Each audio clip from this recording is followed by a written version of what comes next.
कल्पना कीजिए, अगर एक दिन आपको पता चले कि धरती पर रहने वाले सभी सांप किसी साधारण जीव के वंशज नहीं, बल्कि एक प्राचीन ऋषि के श्राप और देवताओं की लीला का परिणाम है। हजारों साल पहले एक ऐसा रहस्य पैदा हुआ था जिसने पूरी नाग जाति के भाग्य को बदल दिया।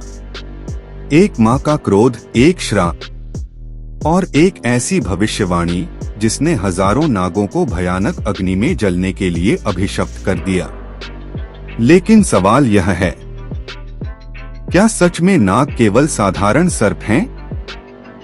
या वे आज भी पाताल लोक के किसी गुप्त राज्य में जीवित हैं, जहां से वे इस दुनिया को देख रहे हैं?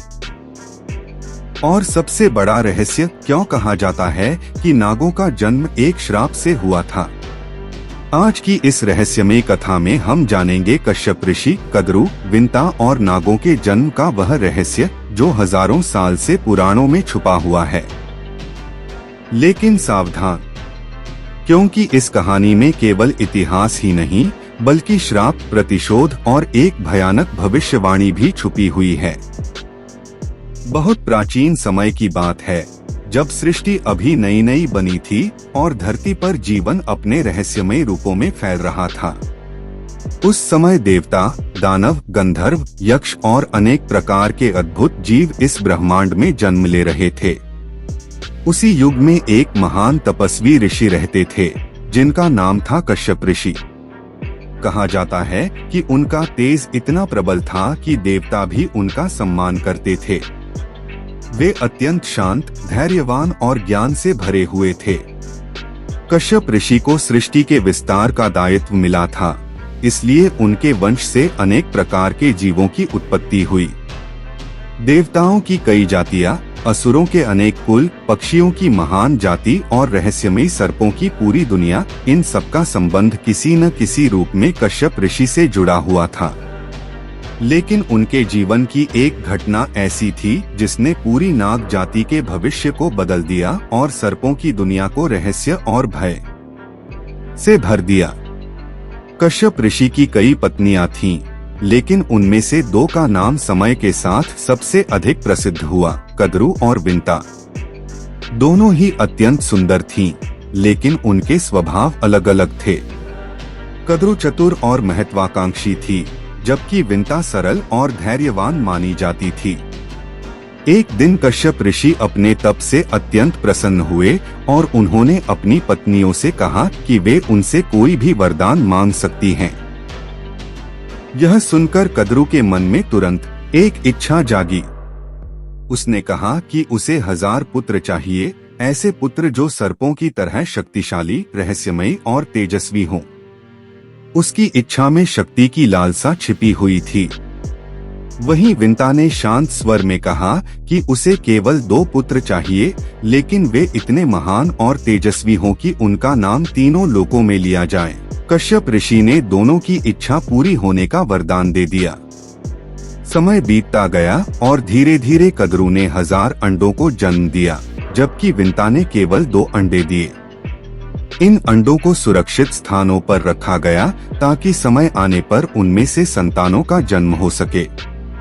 लेकिन इन अंडों के भीतर जो जीवन पल रहा था वह साधारण नहीं था।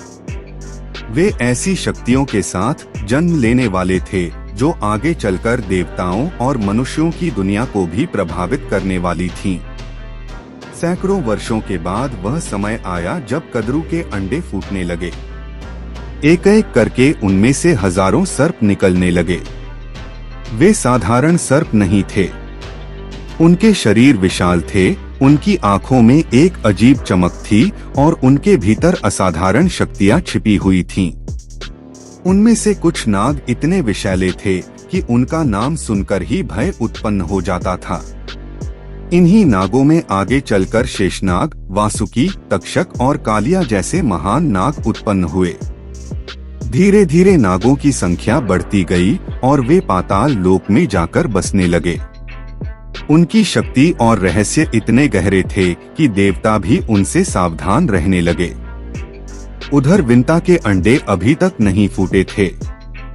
समय बीतता गया और विंता के मन में चिंता बढ़ने लगी। उसे लगने लगा कि शायद उसके अंडों में कोई दोष है, या शायद उसका भाग्य ही ऐसा है कि वह संतान सुख से वंचित रह जाएगी। अधीरता में आकर उसने एक दिन अपने अंडों में से एक को समय से पहले ही तोड़ दिया। जैसे ही अंडा टूटा, उसमें से एक बालक बाहर आया, लेकिन उसका शरीर पूरी तरह विकसित नहीं हुआ था। उसका शरीर अधूरा था, लेकिन उसकी आंखों में दिव्य प्रकाश था। उस बालक का नाम अरुण पड़ा। अरुण ने अपनी मां की ओर देखा और शांत लेकिन दुख भरे स्वर में कहा कि उसकी अधीरता के कारण ही उसका शरीर अधूरा रह गया है। उसने कहा कि यह अधीरता एक गलती थी और इस गलती का परिणाम उसे भुगतना होगा। उसने अपनी मां को श्राप दिया कि उसे कुछ समय तक कदरू की दासी बनकर रहना पड़ेगा। यह श्राप सुनकर विंता का हृदय टूट गया, लेकिन समय का नियम बदल नहीं सकता था। अरुण बाद में सूर्य देव के सारथी बने, लेकिन विंता का जीवन एक कठिन मोड़ पर पहुंच चुका था। दूसरी ओर उसका दूसरा अंडा अभी भी सुरक्षित था और समय की प्रतीक्षा कर रहा था।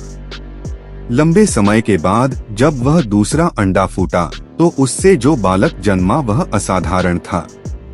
उसका शरीर तेज से चमक रहा था, उसके पंख विशाल थे और उसकी शक्ति अद्भुत थी। जब उसने अपने पंख फैलाए तो ऐसा लगा जैसे आकाश ही हिल गया हो। वही था गरुड़, पक्षियों का महान राजा, जो आगे चलकर भगवान विष्णु का वाहन बनने वाला था।